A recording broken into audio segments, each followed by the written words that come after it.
Olá, vamos passar nossa aula de geografia. Hoje nós vamos dar continuidade, iniciar, aliás, os nossos estudos sobre o Oriente Médio, no capítulo 9. Vamos começar. A sua localização do Oriente Médio é situada no sudeste da Ásia.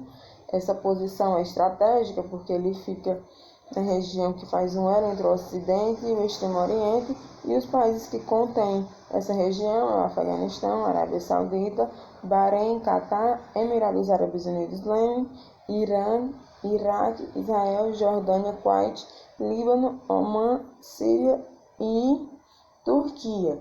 Aqui nós temos um mapa onde ele vai mostrar precisamente onde cada país fica situado nessa região. Os aspectos físicos, né? O clima, ele predomina dos climas árido e semiárido da região, com exceção das regiões dos vales dos rios Tigres, Eufrates, Jordão e a costa do mar Mediterrâneo, onde há muita umidade. A vegetação nessas regiões de clima semiárido destaca-se as estepes, né, e pradárias. Nas regiões de clima desértico, destaca as espécies de xerófilas, né, que eles são adaptadas a pouco ou a quase nenhuma umidade. E nas áreas de maior umidade, destaca a vegetação arbustiva, certo? O relevo, ao norte, ele tem um conjunto de montanhas, planaltos relativamente altos, e são também, na verdade, prolongamento da cordilheira do Himalaia. Aí cabe a gente destacar a cadeia de Hindu Kush, né, no Afeganistão, os montes Zagros e Elburz, no Irã, e os montes Taurus, na Turquia. E os planaltos iranianos, né, no Irã, e da Anatólia, na Turquia, ok? Aí já na questão ao centro e ao sul, tem a Península Arábica, né, localizada no Mar Vermelho, o Golfo Pérsico, da área de planaltos e altitudes relativamente baixas, planície da Mesopotâmia, onde é formada pelos rios Tigres e Eufrates, devido às terras de baixas e férteis, províncias para a agricultura, e a área demasiadamente povoada desde a antiguidade. A hidrografia, né? Existe lá as bacias do rio Tigres e Eufrates e a bacia também do rio Jordão. Aqui tem um mapa onde especifica esses rios.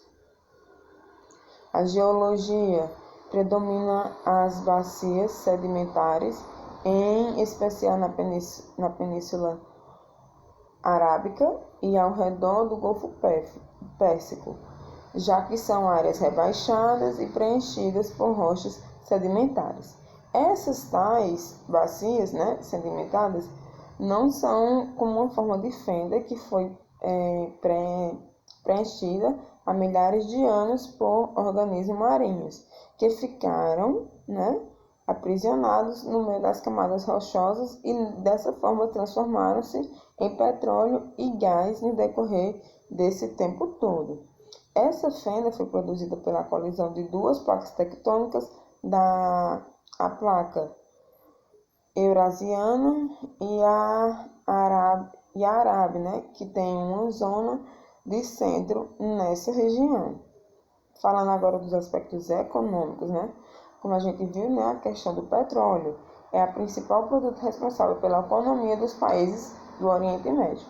Nessa região está localizada a maior concentração mundial de fonte, né, energética, aproximadamente 65% de todo o petróleo mundial, ou seja, é muita coisa, né? Essa grande quantidade de petróleo, ela vem alinhada a fatores econômicos e políticos, né? Aí, nesse caso, criou-se as condições para essa tal formação, em 1960, de um dos mais importantes cartéis do mundo atual, a Organização dos Países Exportadores de Petróleo, a OPEC, né? OPEP.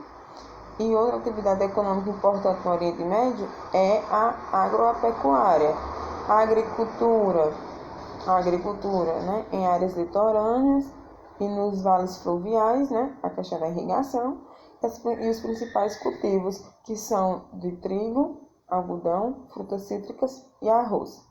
A pecuária, né, pastoreio, né, a nômade, destaca-se também a criação de caprinos e ovinos. Quando passa a falar da indústria, né, nos países petrolíferos, há a existência de refinarias e petroquímicas. A Turquia, ela trabalha com a química mecânica automobilística. Israel, componentes eletrônicos, equipamentos de irrigação e produtos agroindustriais, né? Onde cada um se especifica. Quando passa a questão do turismo, é outra atividade que vem apresentar importância para alguns países do Oriente Médio. A exemplo disso é Israel e Turquia, que recebem cerca de 2,5 milhões de turistas por ano. Quando a gente fala de petróleo, a gente fala também da questão da desigualdade social, né? Ele tem essa riqueza muito grande de ser o maior exportador de petróleo, né? Cerca de 65% mundial, mas a desigualdade social não vem relacionada a isso, né? Está relacionada a isso também, aliás. As riquezas que encontram-se distribuídas de maneira desigual, né?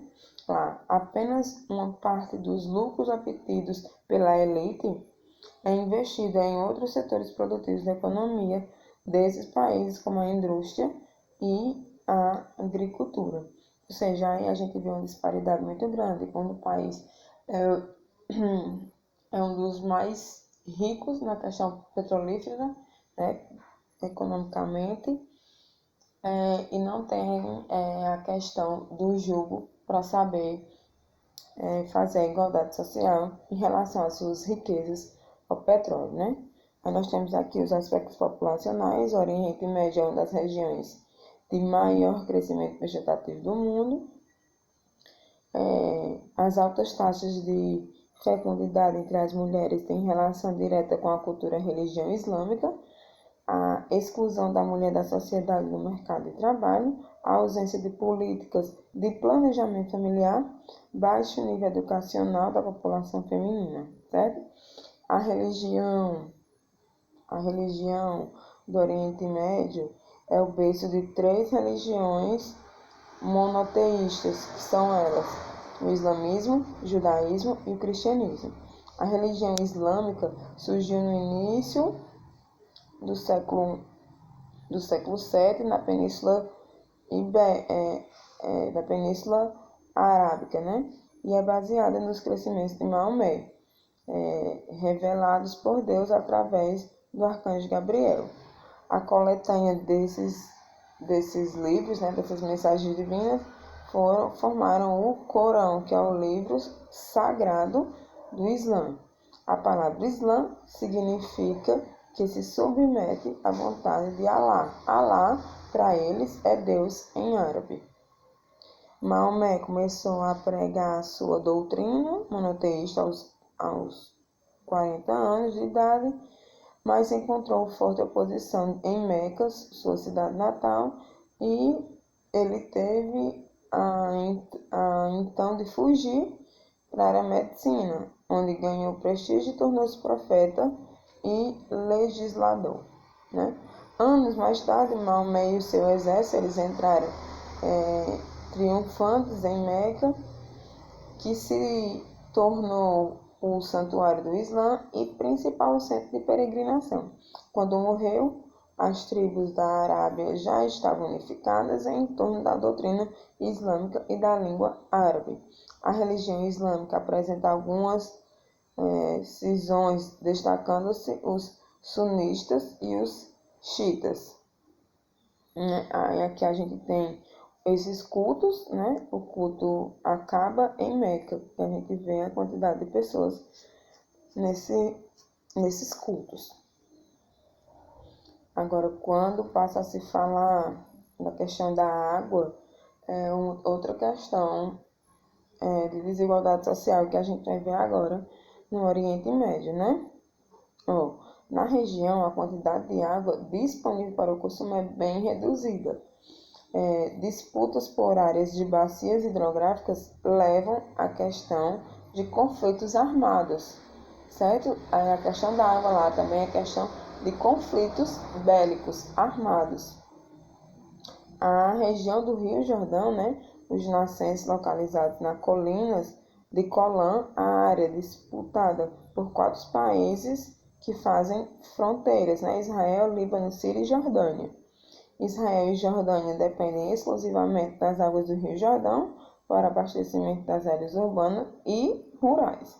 O crescimento populacional na região levou à diminuição das previsões de água, sobretudo dos lençóis subterrâneos utilizados para irrigação, e o que colocou ou para aumentar as tensões regionais, né? Colaborou para que essa guerra, né, em questão da água, aumentasse. Aí os rios Tigres e Eufrates, nascentes do território da Turquia, suas águas correm em direção ao Golfo Pérsico e abastecem a Síria e o Iraque.